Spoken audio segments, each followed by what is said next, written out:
से हराम है, संगीत पूर्ण रूप से हराम है, शेर बनना हराम है। जो इस्लाम नहीं कहता वो कार्य कैसा हो सकता है? किसी के वहाँ घर में एक्सीडेंट हो जाता है तो खुशी मनाएगा क्या? तो गम का महीना है, हजरत इमाम हुसैन ने शहीद हुए थे, तो गम का त्यौहार है। आप इबादत करिए, रोजा रखिए, ढोल तमाशा बजाने का त्यौहार नहीं है। छत्तीसगढ़ में किसी भी प्रकार के मुस्लिम कार्यक्रमों में ढोल, बाजे, नगाड़े इस प्रकार के जो कार्यक्रम थे, उसे बंद करने का जो फरमान है वक्फ बोर्ड ने जारी किया था। 11 जून सन 2026 को ये फरमान जो जारी किया गया था, लेकिन आज जो तारीख है वो तारीख है 24 जून और हाई कोर्ट का इस पर फैसला आया है कि इस प्रकार के किसी भी फरमान पर वो जो है वो एतराज नहीं करते और इसे फिलहाल अंतरिम तौर पर रोक दिया गया है। और इसी पर बात करने के लिए आज हमारे साथ वक्फ बोर्ड के अध्यक्ष डॉक्टर सलीम है।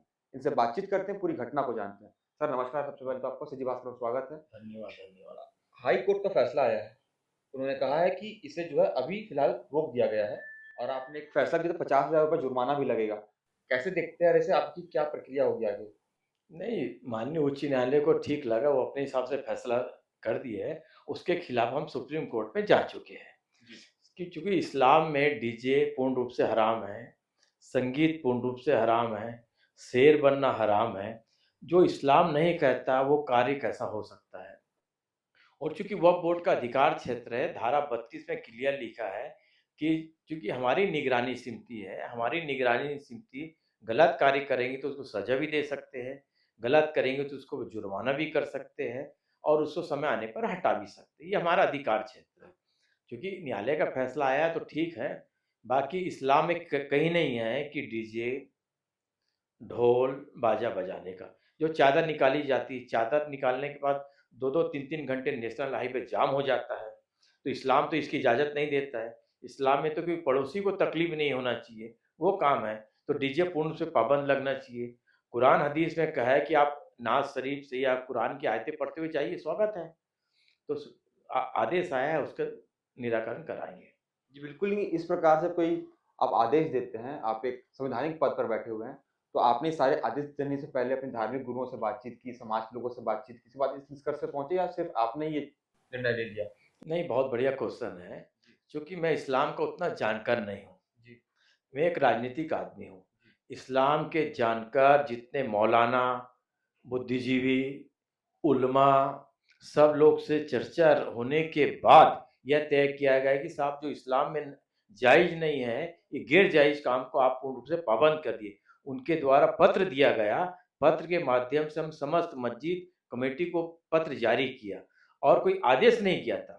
माननीय उच्च न्यायालय ने जो बोला कि आदेश किया, आदेश नहीं, मैंने गुजारिश किया था, ऐलान किया था कि जो इस्लाम में नहीं कहता वो काम आप मत करिए।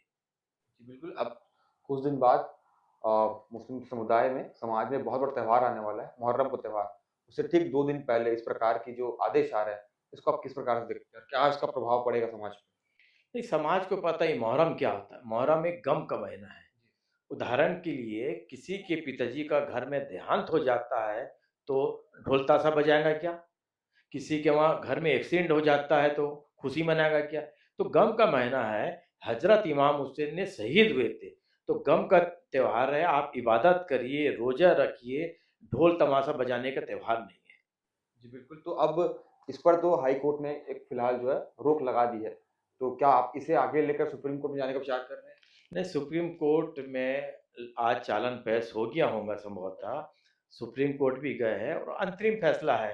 क्योंकि अब 2 दिन बाद मुहर्रम खत्म हो जाएगा तो इसको तो हमको लाइफ टाइम के लिए करना है। तो हम माननीय उच्च न्यायालय में हमारा जवाब प्रस्तुत करेंगे कि इस्लाम में जायज़ नहीं है, इसलिए इसकी इजाज़त ना दिया जाए। जी बिल्कुल। तो अभी आपने सुना सीजी भास्कर के चैनल में डॉक्टर सलीम को, जो कि वक्फ बोर्ड छत्तीसगढ़ के अध्यक्ष हैं। अब देखने वाला विषय ये होगा कि ये जो पूरी बातें, पूरी घटनाएँ हैं, ये जो है आगे जाकर के क्या रूप लेती है। बाकी ऐसी खबरों के लिए बने रहें सीजी भास्कर के साथ।